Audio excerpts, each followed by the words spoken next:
मुसलमानों के दिलों में इश्क रसूल का माहौल देखें। मुसलमानों याद रखना, ये हजारों की भीड़ देखकर बहुत खुश होने की जरूरत नहीं है, शुक्र कीजिए। मगर याद रखिए, हिंदुस्तान के अब भी 50% मुसलमान ऐसे हैं जिन्हें सही तौर पर 5 कलमे पढ़ने का शऊर नहीं है। ये बहुत गम का मौका है, ये बहुत दुख का मौका है। याद रखना, 2-4 जलसे करके हम अपनी मुसलमानियत का हक अदा नहीं कर सकते। हमें बहुत काम करना होगा, हमें बड़ी मेहनत करनी होगी, हमें दीन के हवाले से बहुत बेदारी पैदा करनी होगी। इसलिए आइए, मैंने जिस आये करीमा की तिलावत की है, गफलत में डूबे हुए इंसान, जराइम के दलदल में डूबे हुए इंसान, दुनिया की मौज मस्तियों में डूबे हुए इंसान, मेरा अल्लाह तुझसे मुखातिब होकर के इरशाद फरमाता है। कितना खूबसूरत अंदाज है, अंदाजा तो करें। अरे मालिक अल्लाह अकबर अपने गुलाम से जिस लहजे में चाहे बात कर सकता है, लेकिन आज ये मेरा अल्लाह अपने बंदों से किस अंदाज में जो है वो मुखातिब होता है, अंदाजा तो फरमाए। मेरे रब का कलाम है और मेरा अल्लाह अपने महबूब के जरिए से अपने बंदों को अपना पैगाम पहुंचा रहा है।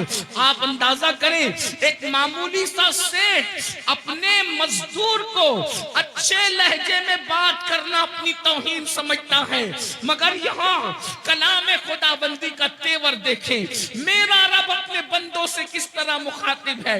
इरशाद फरमाता है, या अय्युहल्लज़ीना आमनू, ऐ ईमान वालो। अंदाजा तो करें, हमसे पहले उम्मत को, हमसे पहले न मूसा अलैहिस्सलाम की उम्मत, न यूसुफ अलैहिस्सलाम की कौम, न याकूब अलैहिस्सलाम की कौम, न इब्राहिम अलैहिस्सलाम की कौम, किसी उम्मत को इस लक़ब से नहीं पुकारा गया।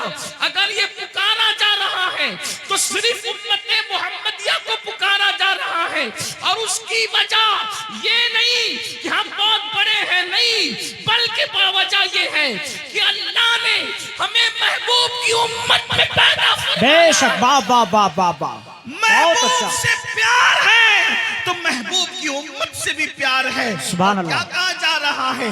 ऐ ईमान वालो, ऐ ईमान वालो, इत्तकुल्लाह, ऐ ईमान वालो अल्लाह से डरो। और फिर वल तंजुर नफ्सुम मा क़द्दमत लिगद, क़यामत के दिन के लिए तुमने क्या रवाना किया, क़यामत के दिन के लिए तुमने क्या भेजा, अपनी आखिरत की तैयारी के लिए तुमने क्या रवाना किया। इस सिलसिले में गौर करो, इस सिलसिले में फिक्र करो। अंदाजा फरमाएं मेरे प्यारे आका सल्लल्लाहु अलैहि वसल्लम के प्यारे दीवानों, जरा गौर तो करें। अल्लाह रब्बुल इज्जत हमें फिक्र दे रहा है, मौला करीम हमें बेदार फरमा रहा है। अल्लाह की मशीयत हमें गफलत से निकालना चाहती है कि ऐ ईमान वालो, अल्लाह से डरो और कल के लिए यानी क़यामत के दिन के लिए तुमने तैयारी क्या की है, इस सिलसिले में गौर करो, इस सिलसिले में फिक्र करो। और उसके बाद फिर कहा जा रहा है वत्तकुल्लाह, और अल्लाह से डरो, इन्नल्लाह खबीरुम बिमा तामलून, कि बेशक अल्लाह तुम्हारे आमाल की खबर रखता है। यानी रात की तारीकियों में जो कुछ करते हो उसको भी अल्लाह जानता है, दिन के उजाले में जो कुछ करते हो उसको भी अल्लाह जानता है। गफलत की जिंदगी जीने वालों, मकान दुकान कारोबार पर इतराने वालों, अल्लाह अकबर। आइए, हमारी जिंदगी की 6 मंजिलें हैं, हमारी जिंदगी की 6 घाटियां हैं, हमारी जिंदगी के सफर के 6 मराकिज हैं। मिसाल के तौर पर हमारा पहला सफर मिट्टी से लेकर खमीर तक के था, हमारा दूसरा सफर बाप की पीठ से लेकर माँ के पेट तक था, हमारा तीसरा सफर माँ के पेट से लेकर दुनिया में आने तक था, हमारा चौथा सफर दुनिया से लेकर कब्र तक है, और 5वां सफर कब्र से लेकर हश्र तक है, और 6ठा सफर हश्र से लेकर या तो कोई खुशनसीब जन्नत में जाएगा या तो कोई बदनसीब जो है वो जहन्नम का ईंधन बनेगा। ये 6 सफर है, ये 6 घाटियां हैं। अब देखो देखो 6 मंजिलें थी सफर की, 3 मंजिलें तो खत्म हो गई, 3 मंजिलें हम पार कर चुके। मगर याद रखना, दिल के कानों से सुनना, अगर आप ये तवक्को मुझसे लेकर के आए हैं कि मैं आपको मुफ्त में जन्नत बांटने के लिए बशारतें दूंगा, तो आप ये फिक्र अपने दिलो दिमाग से निकाल दें। उसकी वजह ये है कि मैंने आपकी खुशी की कोई बात नहीं करना, मैंने तो मौला की खुशी की बात करना है। इसलिए कि मुझे भी अल्लाह की रजा चाहिए और आपको भी चाहिए। याद रखिएगा, अल्लाह अकबर। लेकिन जो लोग सुन सकते हैं जरा तवज्जो से सुने। 3 मंजिलें हम तय कर चुके हैं, मगर तीनों मंजिलों में आमाल का कोई अमल दखल नहीं है। मिट्टी से लेके खमीर तक लाना अल्लाह का करम है, उसमें अमल का कोई अमल दखल नहीं है। उसके बाद बाप की पीठ से माँ के पेट तक आना, इसमें भी इंसान के अमल का कोई दखल नहीं है, ये अल्लाह रब्बुल इज्जत की मर्जी और मशीयत है। उसके बाद जो है अल्लाह अकबर, माँ के पेट से दुनिया में आना, इसमें भी अमल का कोई दखल नहीं है। लेकिन अब दुनिया से जो कब्र बेहतर होगी, इसमें अल्लाह ने अमल को जरिया करार दिया है। ईमान के बाद अमल सालेह, कब्र उसी की सौरेगी जिसके अमाल बेहतर होंगे, हश्र उसी का सौरेगा जिसके अमाल बेहतर होंगे, जन्नत में वही जाएगा ईमान के बाद जो अच्छा अमल करेगा। अब आइए ना, हमारी जिंदगी की 3 घाटियां बाकी है। नंबर 1 कब्र, नंबर 2 मैदान महशर, और नंबर 3 या तो जन्नत ठिकाना होगा या फिर उसके अलावा। अल्लाह अकबर। अंदाजा फरमाएं मेरे आका सल्लल्लाहु अलैहि वसल्लम के दीवानों, अब मुझे बताओ दुनिया के अंदर हम कितनी गफलत में जिंदगी गुजार रहे हैं। दुनिया के अंदर किस कदर गफलत का शिकार है। कोई दुकान कर रहा है, कोई मकान कर रहा है। दुनिया के अंदर इतने डूब गए, अल्लाह का नाम लेने की फुर्सत नहीं, अल्लाह की इबादत की फुर्सत नहीं।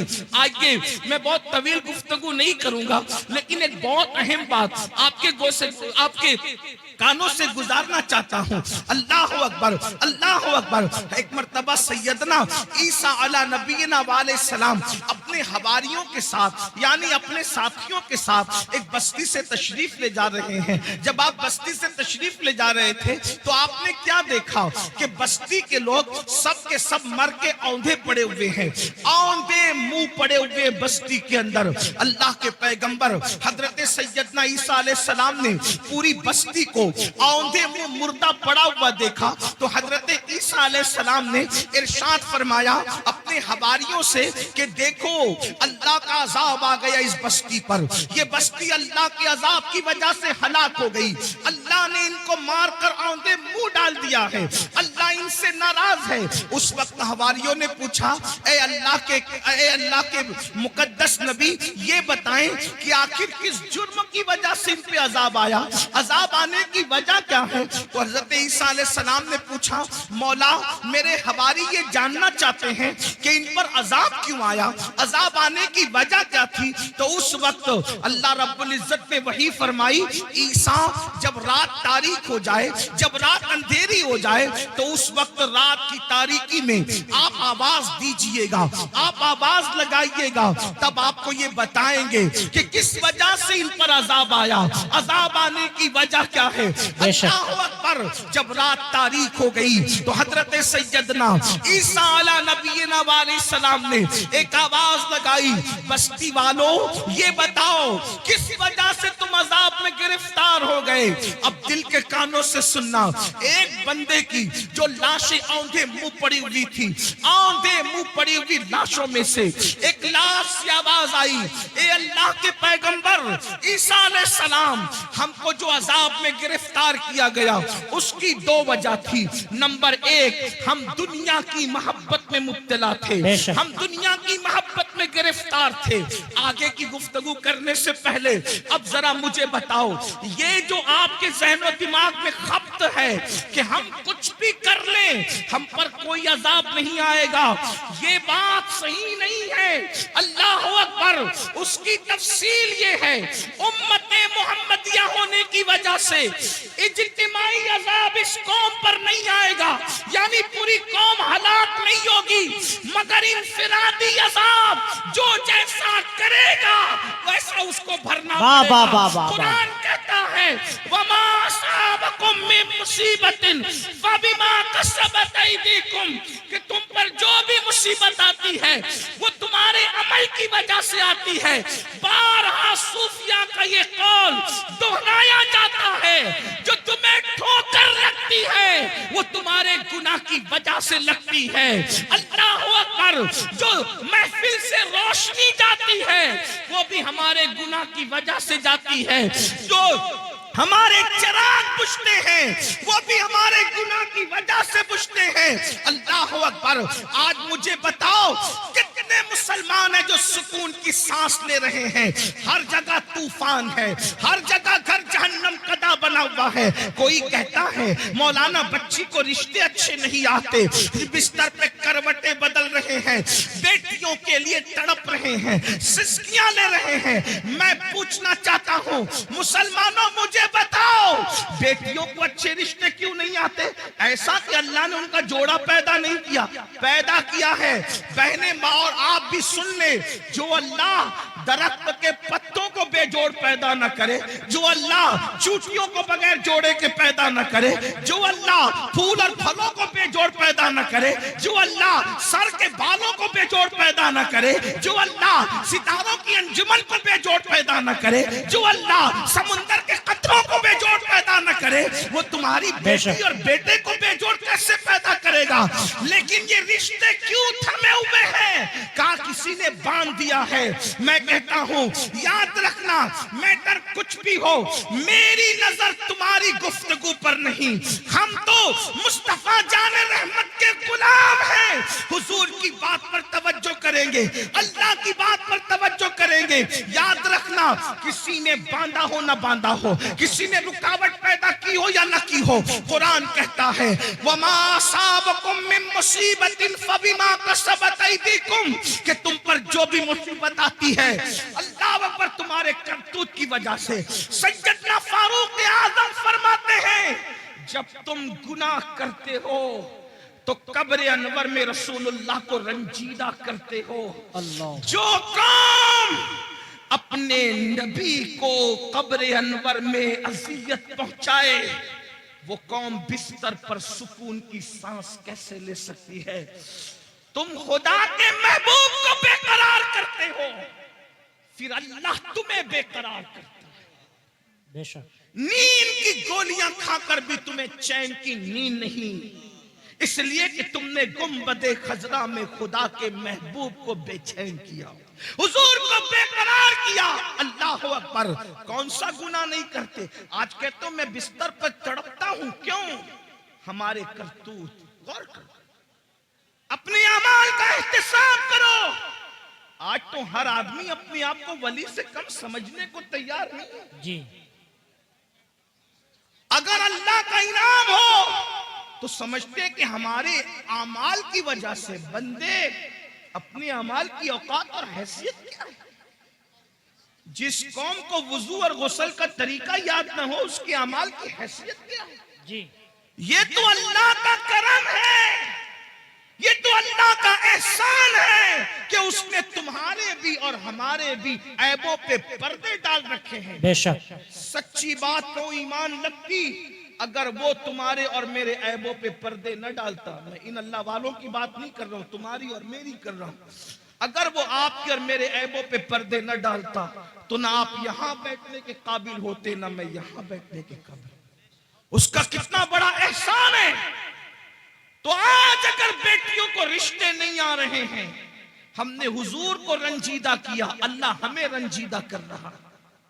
हमने हुजूर को अज़ियत दी, इसलिए तड़प रहे हो। रोजी के मामले में क्यों परेशान हो?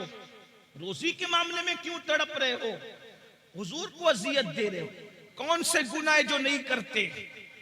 जिना को तो आज गुनाह समझा ही नहीं जाता, फैशन बना दिया गया। जिना को इश्क का नाम दे दिया गया, जिना को मोहब्बत का नाम दे दिया गया। लेकिन अल्लाह उन कानों तक की आवाज पहुंचाए। अगर हदीस में ये बात ना आती तो शायद मैं कहने की हिम्मत नहीं करता कि पूरी उम्मत को जितना अजाब दिया जाएगा। जी। चैन से बैठो। पूरी उम्मत को जितना अजाब दिया जाएगा, उसका निस्फ अजाब शादीशुदा जानियों को दिया जाए। यानी पूरी उम्मत को जितना अजाब, उस उम्मत के बराबर आधा अजाब, यानी सबको अलग अलग जो अजाब होगा उन सब का अजाब अगर जमा किया जाए तो जैसे एक सिर्फ समझाने के लिए मिसाल के तौर पे 100 रुपए 10 लोगों को दे दिया गया, तो अब 10 लोगों के 100 रुपए को जमा करें तो कितना हो गया? 1000। अब 1000 का निस्फ अगर किसी को दिया जाए तो कितना बड़ा है? अल्लाह अकबर। बिला तमसील सिर्फ समझाने के लिए, जानियों को जो शादीशुदा होकर जिना करते थे, पूरी उम्मत का निस्फ अजाब उन शादीशुदा जानियों को दिया जाए। अल्लाह। गौर करें, एक गुनाह की सजा अगर अल्लाह किसी इंसान के एक गुनाह की सजा दुनिया के तमाम इंसानों पे डाल दे तो दुनिया के सारे इंसान मिलकर भी एक इंसान के गुनाह की सजा को बर्दाश्त नहीं कर सकते।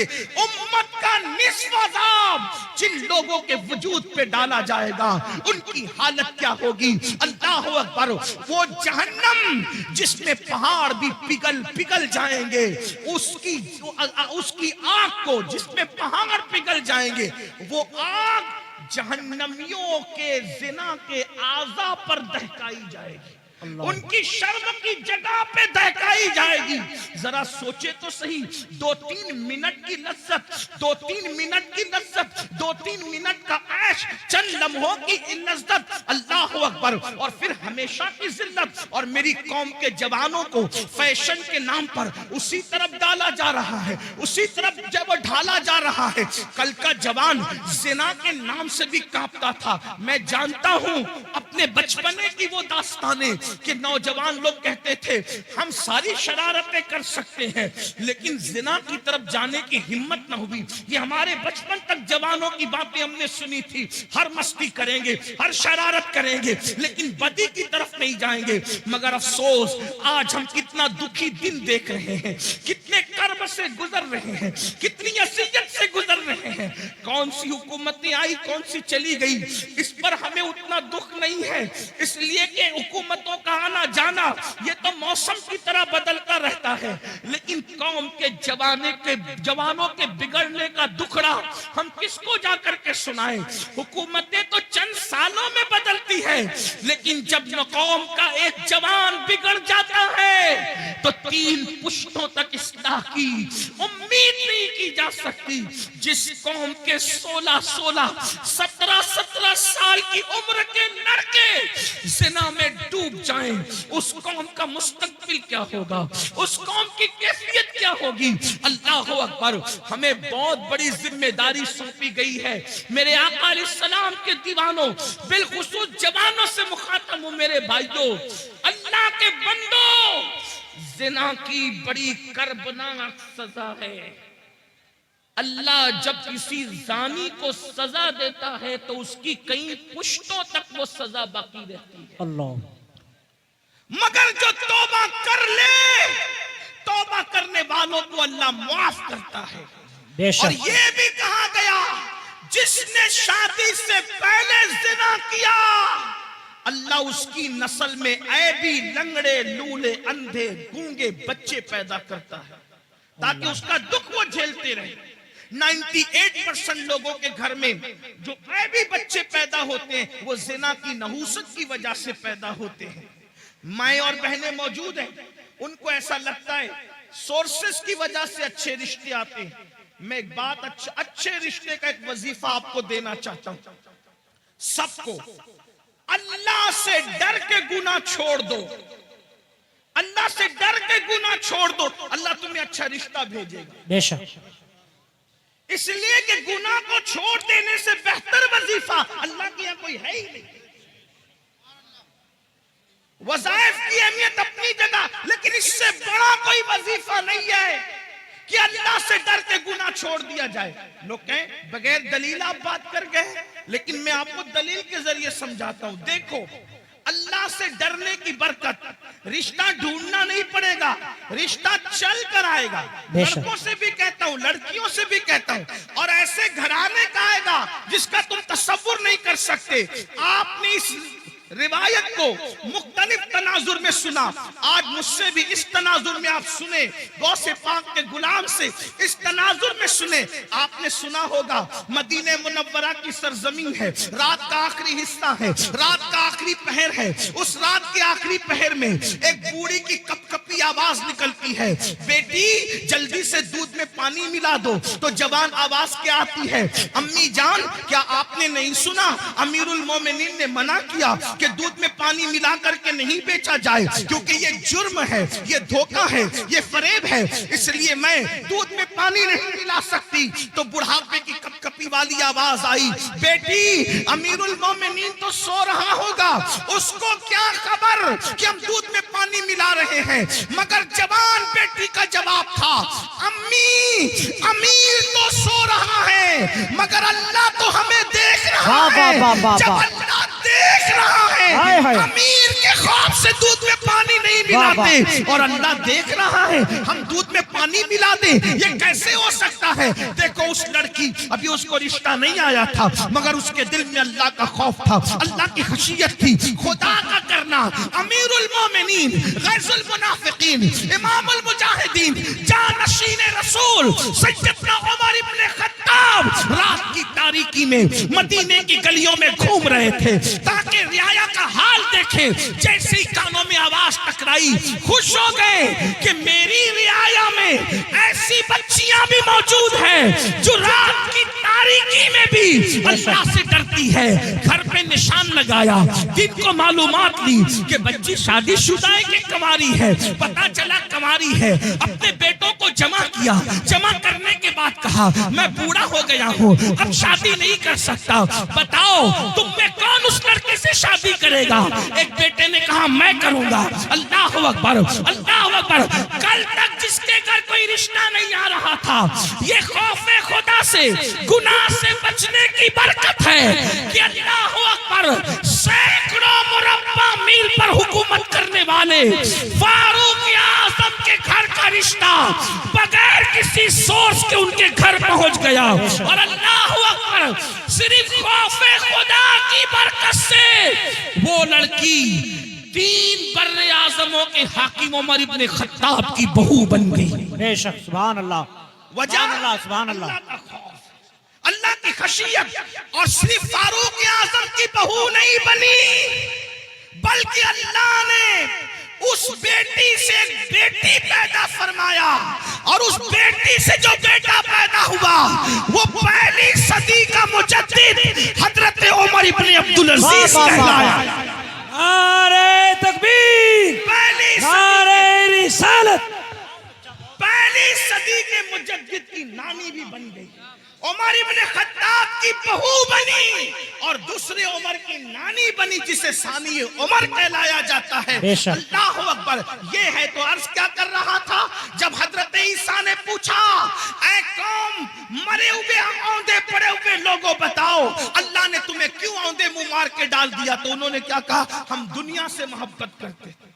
पहली वजह दुनिया से मोहब्बत। आज देख लो, टटोल लो अपने दिलों को, दुनिया की मोहब्बत हमारे दिलों में कितनी है। मर्द है तो कारोबार में डूब कर अल्लाह को भूल गए, घरों में डूब कर अल्लाह को भूल गए, गुनाहों में डूब के अल्लाह को भूल गए, दुनिया की मोहब्बत। और औरतें हैं, उन्हें ज़ेवरात से दिलचस्पी, उन्हें अच्छे कपड़ों से दिलचस्पी, उन्हें घूमने फिरने से दिलचस्पी, उन्हें ग़ीबत चुगली से दिलचस्पी, इसके उसके घर के हालात मालूम करने से दिलचस्पी। मैं कहता हूं दूसरों के घर के हालात मालूम करने का तजस्सुस करने वालों, कभी अपनी कब्र की भी तो फिक्र करो, कभी अपनी कब्र का भी तो ख्याल करो। दुनिया की मोहब्बत में हम डूब गए। बड़ी माजरत के साथ एक बात याद रखना, दुनिया की मोहब्बत सिर्फ दुनियादारों के दिल में नहीं, बल्कि बाज दीनदार कहलाने वाले भी दुनिया परस्त हो गए जी, दुनिया में डूब गए। दुनिया की मोहब्बत ने उनको अज़ाब इलाही में गिरफ्तार कर दिया। और दूसरी वजह क्या बताई, फिर वो कहता है दूसरी वजह है कि हम बदकार लोगों की पैरवी करते थे।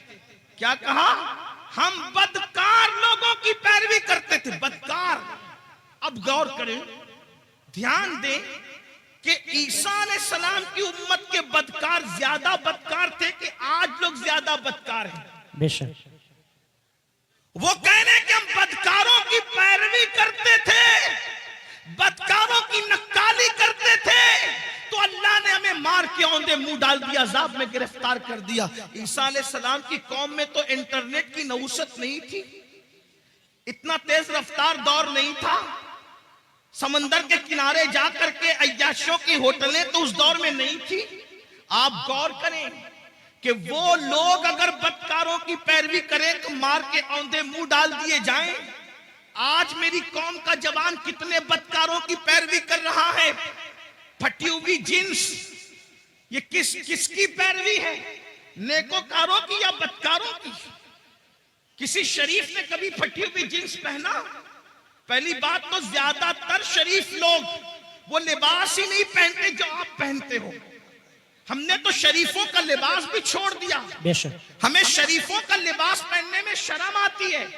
बदकारों की नस्ल कितनी बढ़ गई कि कौम की बेटियां भी जब बाजार में जाती है तो कहती है कि फला अदाकारा ने जो फिल्म में लिबास पहना था वो लिबास दिखाओ, और नौजवान लड़के भी दुकान पर जाते हैं तो कहते हैं वो फला हीरो ने जो पहना था वो दिखाओ। और फटी हुई पैंट, एक दौर था फटे हुए कपड़े भीख में भी नहीं दिए जाते थे, और क्या जमाना आ गया, आज फटे हुए कपड़े डैमेज पैंट कह करके हजारों में खरीदी जा रही है। हाय अफसोस, आपकी फिक्र को क्या हो गया? कल फटा हुआ लिबास होता था तो आदमी उसको छुपाता था, पेवन होता था उसको छुपाता था, फिक्र को क्या हो गया? कौमों को यूं ही जवाल नहीं आता। इकबाल ने कहा था कुव्वते फिक्र अमल पहले फना होती है फिर किसी कौम की शौकत। वाह वाह वाह, बहुत अच्छा, नारे तकबीर। मेरी कौम के जवानों कहाँ हो? कानों में बालियां पहन रहे हो, मटक कर चलते हो। आपसे पूछना चाहता हूँ, अगर कोई कहते यार तू तो फला अदाकार की तरह लग रहा है, और लड़कियों कहते तू अदाकारा की तरह लग रही है, तो क्या उसका फार्म होता है उस वक्त, क्या उसका गुरूर और घमंड और इतराना होता है? इससे बड़ी गाली भी कोई है जी? इससे बड़ी गाली भी कोई है कि तू अदाकार दिख रहा है? इसलिए कि फाहिशा औरतें जिना करती कराती है तो चार दीवारी में छुप के करती कराती। जिनको तुम अदाकार करे वो तो स्क्रीन के सामने आकर के गुनाह करते और जिना करते और उस पे करोड़ों रुपए कमाते, और वो फिल्में सुपरहिट होती है जिसमें बाज़ाब्ता तौर पर नंगे सीन ज्यादा होते। फिक्र करो, पैरवी जिसकी करोगे कयामत में उसके साथ उठोगे। इश्क का दावा गौसे आजम से, इश्क का दावा गरीब नवाज से, इश्क का दावा इमाम हुसैन से, पैरवी किसकी? फटी हुई पैंट पहनकर नंगे बनने वालों, घुटनों से ऊपर बरमुंडे पहन करके सतर के साथ बेसतरी करने वालों, औरतों पे पाप की नजर डालने वालों, इबरत हासिल करो। फातबिरू या उलिल अबसार, आंख वालों इबरत हासिल करो। तुम बदकारों की पैरवी के लिए नहीं हो।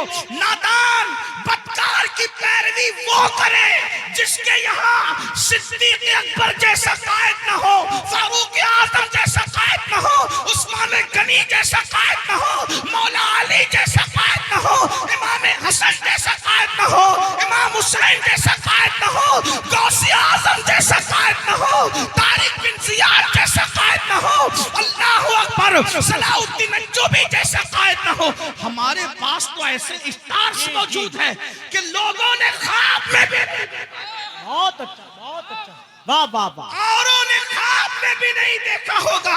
खुदा ने वो हमें मुक्तदा अता फरमाए। जाओ ढूंढ लो सारे मज़ाहिब की तारीख को, है किसी मजहब में कुम बिस्मिल्लाह कहकर मुर्दे को हाय हाय, वाह वाह वाह वाह, बहुत अच्छा, वाह वाह वाह। लाओ किसी मजहब में, लोगों के यहाँ मारने वाले तो मिलेंगे लेकिन जिलाने वाला अगर कोई है तो वो मजहब इस्लाम। वाह वाह वाह वाह, सुभान अल्लाह सुभान अल्लाह। और ऐसा जिंदा करने वाला कि मुर्दे को भी कुम बिस्मिल्लाह कहकर जिंदा करता है और अल्लाह के दीन को भी नई जिंदगी। बेशक, सुभान अल्लाह सुभान अल्लाह। इसीलिए हम उनको मुहियुद्दीन कहते हैं जी। गौसे पाक को सिर्फ 11वीं में समेटने की साजिश हो रही है। गौस पाक सिर्फ 11वीं में सिमटने वाली हस्ती नहीं है। जी। ईसाने सवाब की एक शक्ल है 11वीं, लेकिन गौसे आजम की शान ये है कि बरेली का कलंदर कहता है जी। शुक्र के वाह, जोश वाह। में जो है वो तुझे क्या जाने।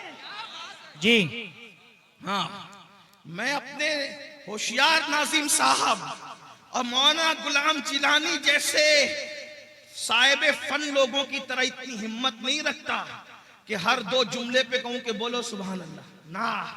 अब तो तुम्हारे इश्क का इम्तिहान है कि गौस पाक के नाम पर बरेली की कलंदर की जबान से कही हुई बात पे चुप रहते हो या बोलते हो। जब हम आला हजरत का शेर पूरे हिंदुस्तान में पढ़ते हैं, जब हम आला हजरत का शेर पूरे हिंदुस्तान में पढ़ते लोग चुप रहते तो हम कहते अगर यूपी में पढ़ते लोग चुप ना रहते। जी। हाँ, लेकिन सदुल्ला फाजिल के पड़ोस में रहने वाले भी अगर शेर ना समझे तो जी। फिर इस पर मुझे अफसोस। वाह वाह वाह। और कहता हूं कि न समझोगे तो भी कोई बात नहीं है, क्योंकि शेर किसका है? नात कहना बल्कि शेर कहना शहरयार अपनी जगह, शेर कहना शहरयार अपनी जगह, नात कहने को अहमद रजा चाहिए। वाह वाह वाह वाह। सुभान अल्लाह सुभान अल्लाह। और हमारे मुर्शिद खाना मारेरा मुतारा की आवाज आई है कि मीनारे कसरे रजा तो बुलंद काफी है, तुम उसके पहले ही जीने पे चढ़ के दिखला दो। फतावा रज़विया तो एक करामत है, खुदाए के बख्शिशी पर। बहुत अच्छा। नारे तकबीर, नारे रिसाला, उलमा अहले सुन्नत हजरत अल्लामा सैयद अमीनुल कादरी साहिब किबला जश्न गौसुल वरा, नारे तकबीर।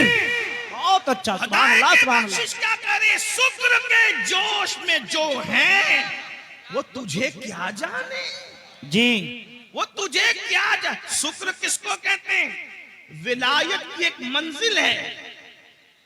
अब आपकी तवज्जो है, विलायत की एक मंजिल है कि वली जब अल्लाह की मोहब्बत में उरूज पाता है तो उसकी अक्ल खत्म हो जाती, वो अपने आप से भी गाफिल हो जाता है। उसको कहते हैं ये शुक्र में चला गया। जी। वली होकर इश्क इलाही के दरिया में गौता जन है, उसके बारे में बरेली का कलंदर कह रहा है कि वो तुझे क्या जाने।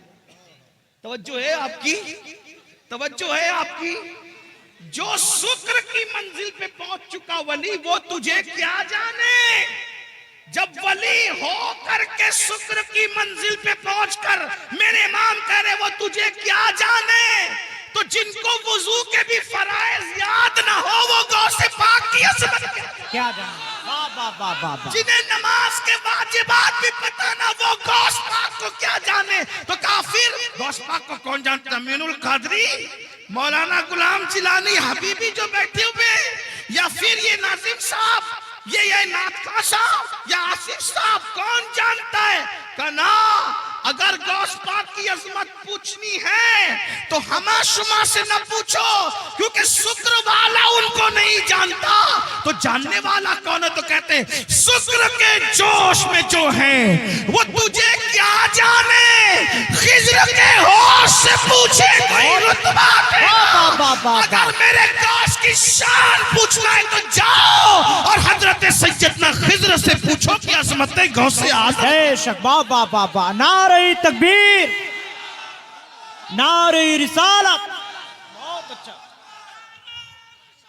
जिंदाबाद जिंदाबाद जिंदाबाद जिंदाबाद जिंदाबाद। बहुत अच्छा। अब किसी को मिल गए खिज्र, तवज्जो, किसी को मिल गए हजरत खिज्र। इसको शेख अब्दुल हक मुहद्दिस दहलवी लिख रहे भाई। कुछ लोग सोचते हैं कि ये अमीनुल कादरी कादरी है तो गौस पाक को बहुत बढ़ा देता है। अल्लाह के बंदो, मैं नहीं बढ़ाता, मेरी औकात क्या है? हम बड़े उनके फैज से जी।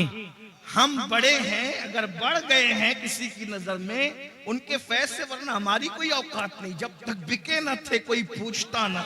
वाह वाह वाह वाह। ओ मेरे मुर्शिद गौसे आज़म, तूने खरीद कर मुझे अनमोल कर। अल्लाह अल्लाह। वाह वाह वाह। क्या दबे है जिस पे हिमायत का हो पंजा तेरा, शेर को खतरे में लाता नहीं कुत्ता तेरा। वाह वाह वाह, सुभान अल्लाह उससे सुभान अल्लाह। दर दर से सग और सग से है मुझको निस्बत, मेरी गर्दन में भी है दूर का डोरा। दूर का, ये दूर भी समाप्त करे, दूर का डोरा तेरा, तो इस निशानी के जो सग हैं नहीं मारे जाते, हश्र तक मेरे गले में रहे पट्टा तेरा। बहुत अच्छा, सुभान अल्लाह सुभान अल्लाह। और लोग बातें करते हैं ऐसे थे वैसे थे, मौलाना अहमद रजा को क्या आता था, तो वो कहते हैं कि कह लो जो कहना है, जबान तुम्हारी है। क्या मजे की बात कहते, कहते हैं मुझको रुसवा भी अगर कोई कहेगा तो यूं ही कर लो रुसवा जी भर के, लेकिन किसके नाम से रुसवा करोगे? कहते हैं मुझको रुसवा भी अगर कोई कहेगा तो यूं ही, हाँ वही ना वो रजा, वही ना वो बरेली वाला, हाँ वही ना वो रजा, बंदे रुसवा तेरा। अगर रुसवा भी करेगा तो यही कहेगा ना कि वो गौस पाक का गुलाम है, और जब गौस पाक का गुलाम कह दिया तो फिर मुकद्दर की मेराज। बेशक बेशक बेशक। मुझको रुसवा भी अगर कोई कहेगा तो हाँ वही ना वो रजा जी, बनता है रुसवा तेरा। तो जब मिल गए खिजर अलैहिस्सलाम, तो किसी ने क्या पूछा, ऐ खिजर बताओ गौस पाक की शान क्या है, ऐ खिजर बताओ गौस पाक की शान क्या है। थोड़ा सा संजीदा गौस पाक का जिक्र हो, मैं कभी नाराज नहीं होता, ना नाराज होऊंगा, आपका मेरे आका की उम्मती हो, लेकिन थोड़ा महफिल के आदाब भी। सर्दी का मौसम है, देर से लोग बैठे हैं, अगर किसी को कोई हाजत हो तो जाने दे। एक बात आपसे कहूं यार, अपनी महफिल में किसी को हाजत हो तो हमें क्या शिकवा हो सकता है, लोगों को गौस पाक की महफिल में हाजत हो जाती थी, और अगर हो भी जाती थी तो मेरे गौस की शान क्या थी। एक मर्तबा एक साहब को हाजत हो गई, इस्तिंजा की हाजत हो गई, इसीलिए मैं लोगों से कहता हूं जलसे शॉर्ट किया करो, लोगों की हाजतों का ख्याल किया। जब लोगों की हाजतों का ख्याल करके रसूलुल्लाह नमाज मुख्तसर कर देते थे, तो लोगों की हाजतों का ख्याल करके हम जलसा मुख्तसर कर दे तो कौन से छोटे हो जाएंगे। जब नमाज मुख्तसर की जा सकती है, लोगों की हाजत का ख्याल। आका फरमाते मेरा दिल चाहता है मैं लंबी नमाज पढ़ाऊं, लेकिन मेरे पीछे बूढ़े भी होते हैं, बच्चे वाली माएँ भी होती है, मैं उनका ख्याल करके नमाज मुख्तसर कर। हाय हाय, हाँ तो जरा मैं भी लेकिन वो ख्याल करते हुए सर्दी के मौसम से तकरीर भी मुख्तसर ही कर रहा हूं, जितनी मुख्तसर हो सकती है। तवज्जो है आपकी। एक साहब को हाजत हो गई, इस्तिंजा की हाजत हो गई, और बिल्कुल आगे बैठे। कुछ लोगों को आगे बैठने का शौक होता है, आगे बैठे, इसलिए कि ये शौक भी पहले बड़ा पुराना है, आगे बैठे।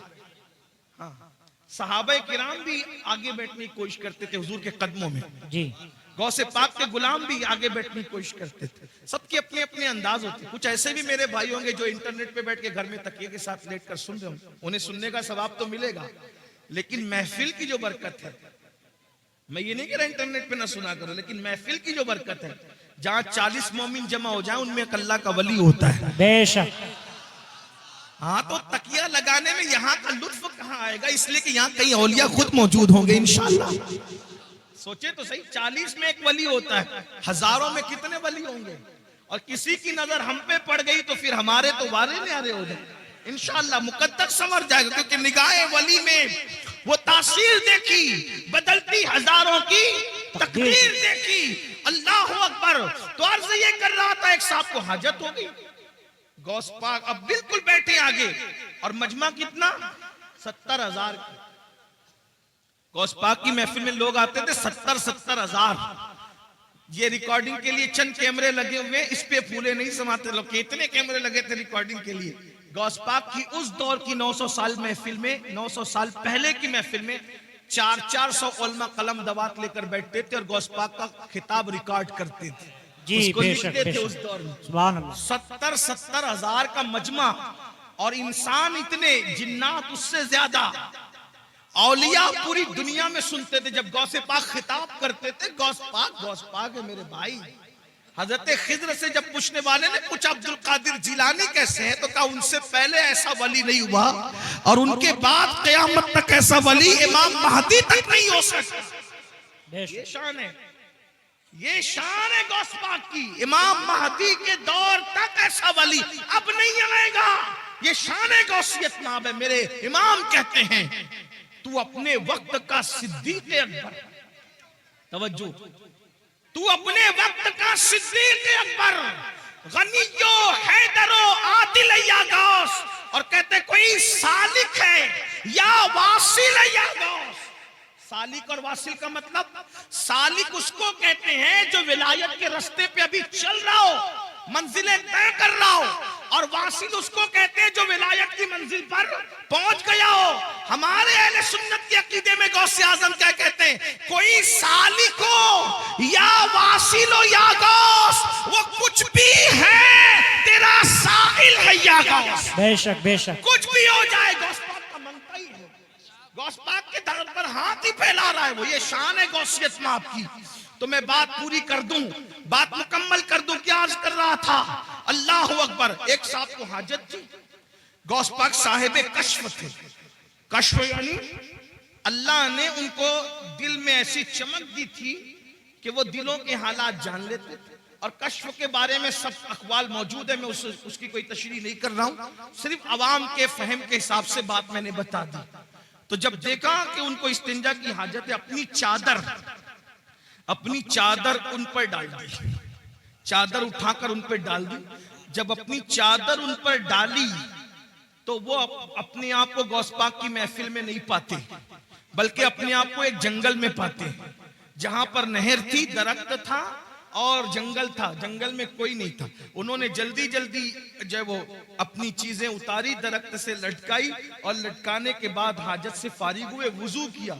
जैसे वुजू किया तो फिर उसके बाद चादर हटाई तो वो गौस पाक की महफिल में। बेशक आज़ाए वुजू पे वुजू के असरात हैं। अब सोचते कि या अल्लाह, मैं फारिग हो गया और ये मेरे साथ हो गया, लेकिन कुछ चीजें उनकी वहां छूट गई। दरख्त से जो चीजें लटकाई थी, कोई चीज छूट गई। अब एहसास हुआ कि ये चीज छूट गई, अब वो आएगी कैसे, क्योंकि मैं तो गया नहीं वहां पैर पर चल के। पहुंचाया मुर्शिद ने, फिर चादर डाली तो अपने आप को वहीं पाया। तो वहां जहां वुजू किया था, वुजू के पानी के असरात भी मौजूद थे, और फिर इस्तिंजा के असरात भी मौजूद थे। तो वहां से अपनी वो चीज ली, फिर चादर हटाई, फिर गौस पाक की महफिल। एक मर्तबा वही बुजुर्ग जिनको दुनिया शेख अली इब्ने हैती के नाम से जानती है, एक मर्तबा गौस पाक के बयान में बयान सुनते सुनते सो गए। मुकर्रिर पे बहुत बिजली गिरती है दोस्त, जब कोई उसकी तकरीर में आपस में बात करे, चिल्लाए या सो जाए। इसलिए कि हालांकि मैं वो आदमी नहीं हूं, मैं तो बिल्कुल अवाम में से हूं, अनपढ़ सा आदमी हूं, मेरी कोई हैसियत नहीं। लेकिन मुकर्रिर जो तकरीर 1 घंटे की करता है ना, कम से कम 4 घंटे वो मेहनत करता है जब 1 घंटे की तकरीर तैयार हो। तो उसको ऐसा लगता है यार मैं पूरी जान निकाल के डाल रहा हूं, ये आपस में बात क्यों कर रहे हैं, ये सो क्यों रहे। लेकिन जब से मैंने वाकया पढ़ा है ना, तो मुझे कभी कोई सोता है तो उतना टेंशन नहीं होता है। क्यों? क्योंकि जब अब्दुल कादिर जिलानी मेरे मुर्शिद की महफिल में लोग सो जाते थे, तो अगर कादरी की महफिल में सो जाए, वो मेरी भी कोई महफिल नहीं, महफिल भी तो उन्हीं की है, हमारी क्या महफिल। एक दोस्त तो कह रहे थे मुझे कि देखो आपके नाम पे इतने लोग आ गए। मैंने कहा तौबा कर, मेरे नाम पे कौन आता है, मेरी क्या औकात है, मेरी कैसे। गौस पाक के नाम पे आए, रसूलुल्लाह के नाम पे आए, अल्लाह के नाम पे आए। ये बात आज के बाद कभी मत कहना कि मेरे नाम पे, मेरी क्या औकात है। मैं तो उनके गदाओं में से एक गदा हूं, मैं तो उनके मंगतों में से एक मंगता हूं, उनके सगों में से एक सग हूं, और वो भी तो मैं कह रहा हूं, वो कबूल कर ले तो उनका करम। बेशक मेरी क्या औकात। इस तरह की बातें ना कहा करो। ये जितने लोग आते हैं वो अल्लाह के नाम पे आते हैं, रसूलुल्लाह के नाम पे आते हैं, औलिया अल्लाह के नाम पे आते हैं। हमारे नाम पे कोई नहीं आता, हमारा नाम इस काबिल नहीं। हम तो अभी इसी फिक्र में बैठे हैं कि ईमान पर खात्मा हो जाए तो हमारे मुकद्दर की मिराज है, लेकिन उसकी भी कोई गारंटी। ईमान पर खात्मे की भी फिक्र है, ईमान पर खात्मे की भी फिक्र करते हैं। तो वो जो मैं रिवायत बयान करने चला था उसको एंड कर दूं। अल्लाह अकबर। तो जब सरकार ईसा अलैहिस्सलाम ने आवाज लगाई कि बताओ तुमको अजाब में क्यों गिरफ्तार कर दिया गया, तो 2 चीजें बयान की गई। नंबर 1, हम दुनिया की मोहब्बत में गिरफ्तार थे, और नंबर 2, हम बदकारों की पैरवी किया करते थे। बदकार लोगों की। इसलिए कहता हूं बदकारों की पैरवी ना करो, नेकोकार लोगों की पैरवी करो। इसलिए कि बदकारों की पैरवी करोगे तो कानों में ईयरफोन लगाकर गाने सुनोगे, मटक मटक करके चलोगे, मटक मटक इतरा इतरा करके चलोगे। अल्लाह अकबर। और मेरे आका फरमाते हैं जिसने अपने कानों से गाना सुना होगा, कयामत के दिन उसके कान में आग का शीशा पिघला करके डाला जाएगा। बदकारों की पैरवी न करो, नेकोकारों की करो। नेकोकार लोग कुरान की तिलावत सुनते हैं, नेकोकार लोग नाते सुनते हैं। बदकारों को आइडियल न बनाओ। मेरे आका अलैहिस्सलाम के दीवानों, हम लोग इस पे नारा लगाते हैं कि 40 साल गौ से पाक के ऐसे गुजरे कि इशा के वुजू से आपने फजर की नमाज पढ़ी। हर रात वुजू करते थे और इशा उसकी वुजू से ही फजर पढ़ते थे, यानी पूरी रात आप इबादत में रहते थे। मैं कहता हूं कम से कम गौ से पाक को आइडियल बना लो। और आप और हम इशा के वुजू से फजर नहीं पढ़ सकते, कम से कम कादरी होने की निस्बत से इशा के वुजू से इशा ही पढ़ा करें और फजर के वुजू से फजर ही पढ़ा करें। मेरे भाइयों, मौत आने वाली है, घाटी से गुजरना है, कब्र में जाना है। कब्र में ना किसी की दादागिरी चलेगी, ना किसी की बाबागिरी चलेगी, कुछ नहीं चलेगा। कब्र में तो करवट भी नहीं बदल सकते। बदकारों को आइडियल बनाने वालों, आज अगर डायलॉग बाजी भी, गुफ्तगू में भी डायलॉग बाजियां होती है तो हीरो के स्टाइल में बात करने का तरीका भी हीरो। मैं कहता हूं क्या रसूलुल्लाह का तरीका नभाया माज़अल्लाह। अल्लाह अकबर। जिसकी सीरत भी बेमिसाल, जिसकी सूरत भी बेमिसाल, अल्लाह अल्लाह कहा जाता है। हजरत उस्ताद ज़मान ने या मौलाना हसन ने कहा, हजरत मौलाना हसन बरेलवी ने कहा था कि तेरी सीरत, तेरी सूरत जमाने से निराली है, तेरी सीरत, तेरी सूरत जमाने से निराली है, तेरी हर हर अदा प्यारे दलीले बेमिसाली है। मेरे भाइयों, आइडियल बनाना है तो अल्लाह वालों को बनाओ, अल्लाह वालों के तरीके पे चलो, उनके नक्शे कदम पर चलो। बदकारों को आइडियल न बनाओ। अजाब में गिरफ्तार होकर के अल्लाह पर औंधे पड़े रह गए। और फिर सरकार ईसा अलैहिस्सलाम कहते ये तुम्हारे जो दूसरे लोग मुर्दा पड़े हैं ये क्यों नहीं बोलते और तुम क्यों बोल रहे हो? तो उसने कहा हुजूर, दरअसल ये इसलिए नहीं बोलते कि अल्लाह के फरिश्तों ने इनके मुंह को आग की लगाम से जकड़ दिया है। अब ये कलाम नहीं कर सकेंगे, ये बात नहीं कर सकते, इनके मुंह आग की लगाम से जकड़े गए हैं। अल्लाह अकबर। फिर आपने फरमाया कि तू क्यों बोल रहा है? उसने कहा मैं इन लोगों में से नहीं हूं, हकीकत में इन लोगों में से नहीं हूं। जब इन पर अजाब नाजिल हुआ तो मैं इनके साथ बैठा हुआ था, यानी मैं मुजरिम नहीं हूं। अजाब नाजिल हुआ तो इनकी सोहबत में बैठा हुआ था, इनकी सोहबत की वजह से मुझ पर भी अल्लाह का अजाब आ गया। यानी मुजरिम ना होकर सिर्फ गुनहगारों की दोस्ती और सोहबत की वजह से मैं भी अल्लाह के अजाब में गिरफ्तार हो गया। और वो कहता है ईसा दुआ करें कि मेरे लिए निजात हो, क्योंकि अल्लाह ने मुझे जहन्नम के किनारे पर उल्टा लटका दिया है और अब मैं नहीं जानता कि मुझे जहन्नम में डाला जाएगा या मुझे छोड़ दिया जाएगा। आप मुझे बताओ मेरे भाइयों, जो गुनहगारों की सोबत में रहे उन पर भी अजाब आता है। आज हमें क्या हो गया? मोबाइल के स्क्रीन पर आप क्या रख रहे हो, मोबाइल के अंदर क्या रख रहे हो? नशे को प्रमोट कर रहे हो। नशा हमारी मोहल्लों में, हमारे गांवों में, हमारे देहातों में, हमारे इलाकों में फैलाया जा रहा है और साजिश के तौर पे फैलाया जा रहा है। हम उसमें मुब्तला हो रहे हैं। नशे वालों की सोबत में मत बैठो, जानियों की सोबत में मत बैठो, गुनहगारों की सोबत में मत बैठो, मुजरिमों की सोबत में मत बैठो। देखो वो शख्स कहने लगा कि मैं इनमें से हकीकत में नहीं हूं, लेकिन मैं इनमें से हो गया हूं क्योंकि इनकी सोबत में बैठा हुआ था। अल्लाह अकबर। अल्लाह के बंदो, अल्लाह की अजाब को हम में से कोई भी बर्दाश्त करने की ताकत नहीं रखता। एक दिन मौत है मेरे भाई, रूह का रिश्ता जिस्म से टूटेगा। ये रंगीन से गाल, ये खूबसूरत से गाल, ये गुलाब की तरह खिलते हुए रुखसार, ये कब्र के कीड़ों की गिजा बनेंगे मेरे भाई। अपने बाजुओं पे जो तू इतरा रहा है इसको कब्र की मिट्टी खाएगी मेरे भाई। अल्लाह अकबर। कब्र की मंजिल बड़ी कठिन है। मेरे आका अलैहिस्सलाम ने एक हदीस में बयान फरमाया जिसका मफहूम है कि बनी इसराइल में एक मजदूर था, उसके सर पर लकड़ियों का गट्ठा रख करके घर पहुंचाने के लिए दिया गया। उसके दांत में कुछ अटक गया तो उसने उस लकड़ी से निकालकर खिलाल कर लिया तो उस पर भी उसकी पकड़ होगी और उसको अजाब दिया जाएगा। जो बगैर पूछे लकड़ी का खिलाल मुंह में कर ले उसको भी पकड़ होगी और अजाब दिया जाएगा। जो लोगों के पैसे हड़प करके भाग जा रहे हैं, हत्ता कि अल्लाह अकबर, लोगों को धोखा दे करके पैसे खा ले रहे हैं, हराम और हलाल में तमीज नहीं कर रहे हैं, सबको एक धुन सवारे, करोड़पति बने, शॉर्ट टाइम के अंदर तरक्की करने का चक्कर, शॉर्टकट में तरक्की करने का चक्कर, कोई सूद की तरफ जाकर, कोई हराम की तरफ जाकर। मेरे भाई, नमरूद का क्या हाल हुआ, फिरौन का क्या हाल हुआ, यजीद का क्या हाल हुआ, आप मुझे बताए ना। ये अपने अपने दौर के बड़े बड़े दौलतमंद थे। अबू जहल का क्या हाल हुआ, ये कोई छोटा मोटा दौलतमंद आदमी नहीं था, अरब का बड़ा ताजिर था। अबू लहब का क्या हाल हुआ, बड़ा ताजिर था, सरदार कहलाता था, क्या हाल इनके हुए। जरा सोचो, इन्होंने हलाल और हराम में तमीज नहीं की, इन लोगों ने आखिरत पर ईमान नहीं लाया, क्या अंजाम हुआ उनका। और वो बिलाल जिसे दुनिया गुलामी का ताना देती है, वो अल्लाह के रसूल पे ईमान लाए और उन्होंने अल्लाह के कानून पे अमल किया तो दुनिया ने एक दिन उनको देखा। बिलाल काबे की छत पे नजर आते हैं और काबे की छत बिलाल के नीचे नजर आती है। ये इज्जतें थोड़ी है, ये इज्जतें कम है। याद रखो, मैं ये नहीं कहता कारोबार ना करो, तिजारत करो, मालदार बनो हलाल जरिए से। शॉर्टकट के चक्कर में चोरी करना, डकैती करना, मोबाइल चोरी करना, हराम की तरफ जाना, बचत के नाम पर सूद के धंधे करना, इस्लाम इसकी इजाजत नहीं देता।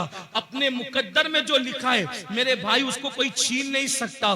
जब माँ के पेट में मुकद्दर का लिखा हुआ पहुंचा तो दुनिया में आने के बाद क्यों नहीं पहुंचेगा? बिल्कुल पहुंचेगा। अल्लाह पे यकीन रखो, अल्लाह पे ईमान रखो, मेहनत करो, काविश करो, कोशिश करो।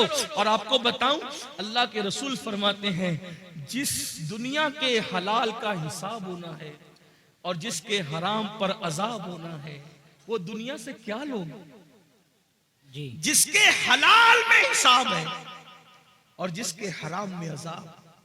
हलाल भी है तो हिसाब देना पड़ेगा, और अगर अल्लाह रहम करे तो करे, वरना अल्लाह जिससे हिसाब ले, कौन अल्लाह को जवाब दे। मेरे भाई, अगर पीर की सही इज्जत करते हो ना दिल से, तो पीर को जवाब देने में शर्म आती।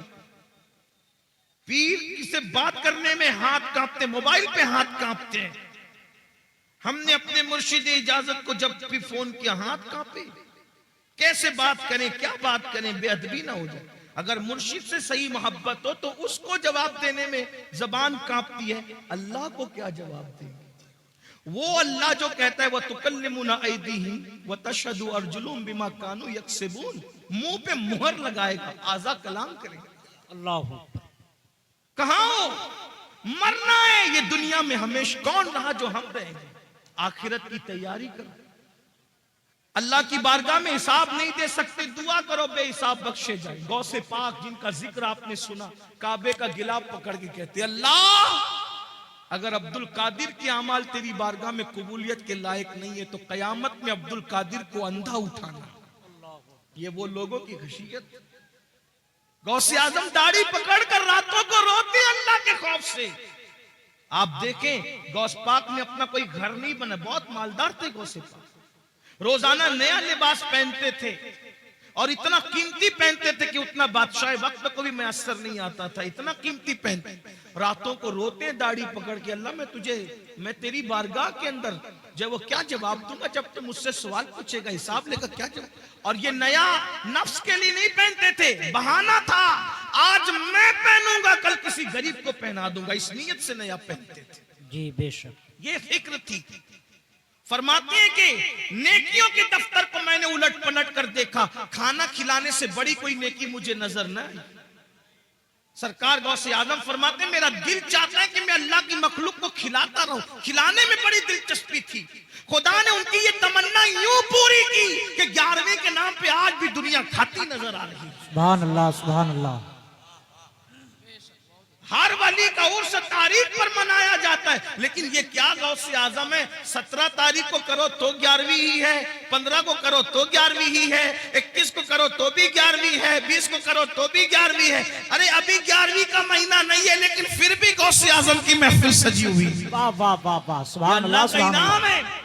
लेकिन फिर भी वो रोते थे। हम जराइम करके भी हमें रोना नहीं आता। आखिरत के बारे में हम लोग क्या सोचते, अरे मौलाना छोड़ो, ये मौलाना लोग की पुरानी सब बातें हैं और जो होगा देखा जाएगा। अल्लाह करीम है, बख्श देगा, अल्लाह रहीम है, बख्श देगा, अल्लाह गफ्फार है, बख्श देगा। मैंने कहा बिल्कुल वो करीम भी है, रहीम भी है, गफ्फार भी है, लेकिन ये मतलब नहीं है जो आप मतलब निकालने। रहीम, करीम, गफ्फार बेशक है। क्यों? सैयदा आयशा सिद्दीका को नहीं पता था कि वो गफ्फार है? सैयदा आयशा सिद्दीका कौन है? जिसके बिस्तर पे कुरान नाजिल होता है वो अम्मा आयशा सिद्दीका है। जब मगफिरत की दुआ करते हुए रोती थी तो दुपट्टे से आंसू पोंछते पोंछते दुपट्टा भीग जाता था। सुबह को दुपट्टा ऐसे निचोड़ा जाता था जैसे कपड़े धुल के निचोड़े जाते पानी के बाद। अम्मा आयशा के आंसू ऐसे निचोड़े जाते थे। कोई मुबालगा नहीं कर रहा, उनकी सीरत पढ़ के देख लें। मेरी बहनों का हाल ये है कि अल्लाह अकबर, अल्लाह अकबर, ला इलाहा इल्लल्लाह। माफी चाहता हूं, अपनी बहनों से बुरा मत मानना। ये वाज़ो नसीहत की महफिल है, इसमें हक बात कही जाएगी। नापाकी के आलम में बच्चे की विलादत के बाद 40-40 दिन तक नमाजें छोड़ देती है। 8-8 दिन तक के पाक होने के बाद भी नापाक ही बगैर गुस्ल के रहती है। और फिर इनको घमंड है कि हम जन्नत में जाएंगे।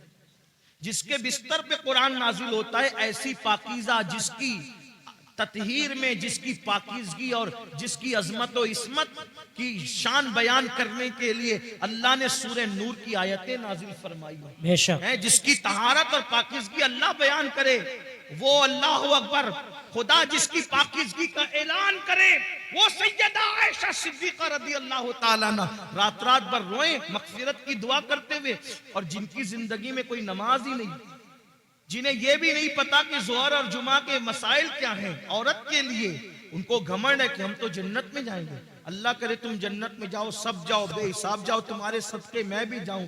लेकिन बड़ी माजरत के साथ, इतनी सस्ती नहीं है मेरे भाइयों जन्नत। और मेरी बहनों सीरियल देख करके वक्त गुजार रहे हो, औरतें बारीक और पतले लिबास पहन चुकी हैं, दुपट्टे को मफलर बना चुकी है। औरतों को नहीं पता अल्लाह के रसूल अलैहिस्सलाम इन औरतों का अजाब याद कर कर के रोते थे। एक दिन सैयदा फातिमतुज़ ज़हरा ने पूछा, बाबा आप घुटनों में सर रख के रो रहे?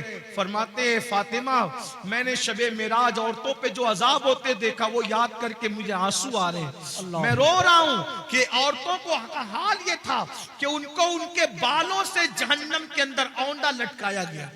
औरतों को बांध कर जहन्नम में औंधा लटकाया गया था और उनके सर जो ऐसे खोल रहे थे जैसे चूल्हे पे हांडी खोलती, उनके सर खोलते मैंने देखा।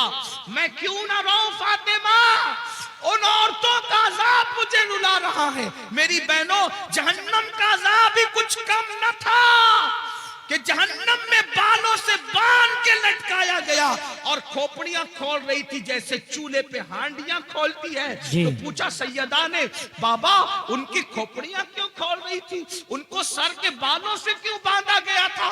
तो आका फरमाते हैं, वो बगैर दुपट्टे के अजनबी मर्दों के सामने जाती थी, सर खोल कर अजनबी मर्दों से के सामने जाती थी, इसलिए उनको इस तरीके से अजाब दिया गया है। मेरी बहनों, है अल्लाह के अजाब को बर्दाश्त करने की ताकत। अगर बत्ती का झटका लग जाए, अल्लाह अकबर, अगर चाय गरम गरम एक घूंट मुंह में डाल लो, जबान जल जाती है तो दिन भर खाना नहीं अच्छा लगता। मेरी बहनों बताओ, सच्चे नबी का फरमान, सादिको मजदूक का फरमान, रहमतुल लिल आलमीन का फरमान, जिसने अपनी मर्जी से कभी जबान को जुम्बिश ही नहीं दी, अगर यूं ही जहन्नम में डाला जाए तो भी कम नहीं है। वो जहन्नम की आग जिसमें पहाड़ पिघल जाएंगे, उसमें औरतों को औंधा लटकाया जाए, बालों से हांडी की तरह उनका सर खोलने लगे, खोपड़ियां खोलने लगे। वजह क्या?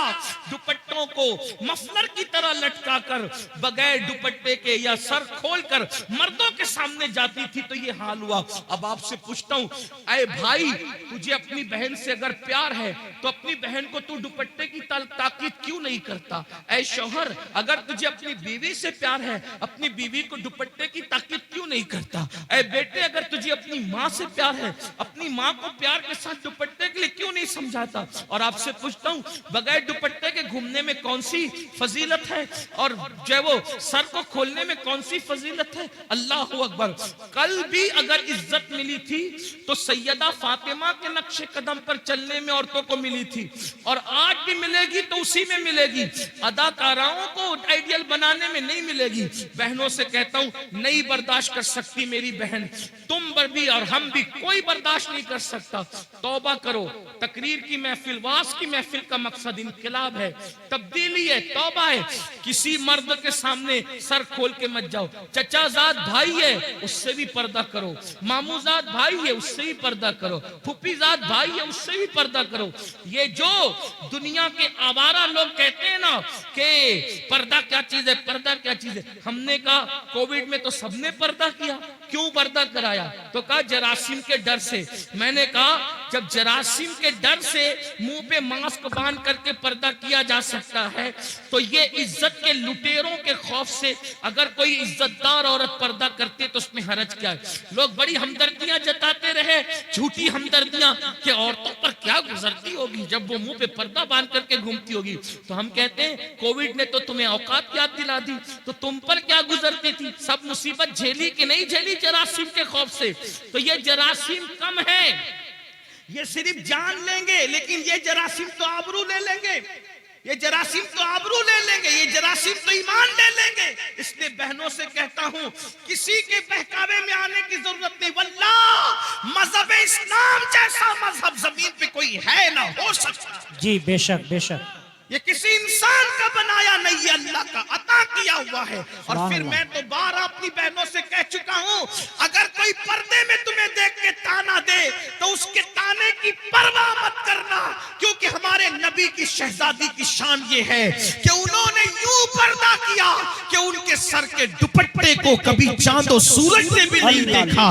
मेरे इमाम कहते हैं, जिसका आंचल न देखा महो महर ने, उस रिदाए नजाहत पे लाखों सलाम। और जाते जाते बहनों को इतना जरूर, हालांकि ये बहनें ऐसी नहीं है, हिंदुस्तान की औरतें ऐसी नहीं, लेकिन जहां तक आवाज पहुंचनी है अल्लाह मेरी आवाज पहुंचा दे। अब मैं उससे दुआ करता हूं, जब गले में दुपट्टे को मफलर की तरह लटका के मर्दों के सामने जो औरत सर खोल के जाए तो उसको जहन्नम में औंधे मुंह लटका कर उसकी खोपड़ी हांडी की तरह खौलाई जाए, तो जो औरतें मर्दों के साथ, अजनबी मर्दों के साथ अफेयर करती हो, नाजायज ताल्लुकात बनाती हो और पार्कों में घूमने जाती हो, फिल्मों में जाती हो, अजनबी लड़कों से दोस्तियां रचाती हो, उस औरत का क्या हाल होगा? सिर्फ सर खुले गई, तवज्जो करें जी, सिर्फ सर खुले गई ये हाल हुआ, तो जिसने अपनी आबरू ही बेच दी उसका क्या अंजाम होगा? इसलिए ये दुनिया है, दुनिया से बढ़कर बेवफा कोई चीज देखी नहीं गई। मेरी बहनों, आपको मशवरा है, तारीख पढ़ो। जिन औरतों को हल्दी और चंदन और दूध से नहलाया जाता था, जिनके बालों में मोती पिरोए जाते थे, जिनके घघरे और जिनके लिबास को उठाने के लिए दर्जनों कनीजें पीछे पीछे चला करती थी, जिनको पंखा झलने के लिए दर्जनों कनीजें खड़ी रहती थी, जाओ ढूंढो उनकी कब्रों का निशान, मिले तो हमें भी बताओ, है उनकी कब्रों का निशान? हल्दी चंदन दूध में नहाने वाली औरतें, है उनकी कब्रों का निशान? लाओ बताओ कहां है? कौन उनका नाम लेता है? फला बेगम, फला बेगम, फला बेगम। नाम लूंगा तो लोगों को तकलीफ होगी। कहां है उन बेगमों के जिनके लिए बड़ी बड़ी इमारतें यादगारों में बनी? कहां है उनके निशानात कब्रों के? कौन है उनकी कब्रों पर फातिहा पढ़ने वाला? बताओ कौन है उनका नाम लेवा? बताओ। कुछ नहीं बचा, लेकिन वो सैयदाए कायनात, वो मखदूमे कायनात, वो मलका फिरदौस बरी, वो हसनैन की अम्मी, जिसके घर में 3-3 महीने तक चूल्हे नहीं जलते थे, जिसने 17-17 पेवन वाला दुपट्टा पहना, जब तकवा और परहेजगारी इख्तियार की, खुदा ने वो मकाम अता किया कि आज भी जुमा का खतीब जब तक नाम फातिमा नहीं लेता उस वक्त तक खुतबा मुकम्मल नहीं। बेशक, सुभान अल्लाह, सुभान अल्लाह। सैयदा फातिमा तो फिर भी बिन्ते रसूल है, हुजूर की शहजादी है। राबिया असली क्या है? उनके बाप का नाम लोग नहीं जानते, उनकी अम्मी का नाम लोग नहीं जानते, उनका नसब नहीं जानते, लेकिन जब राबिया का नाम आता है तो इज्जत से सर झुक जाता है। क्यों? इसलिए कि उस खातून ने परहेजगारी तकवा इख्तियार किया। तो पता चला दुनिया के जेवर, दुनिया की दौलत, दुनिया का मकान सब कुछ नहीं, आखिरत की तैयारी करो। आखिरत में जो कामयाब हो गया असल वही कामयाब है, वरना ऐसी नाकामी होगी कि पछताने से काम नहीं चलेगा। कुरान कहता है वल तंजुर नफ्स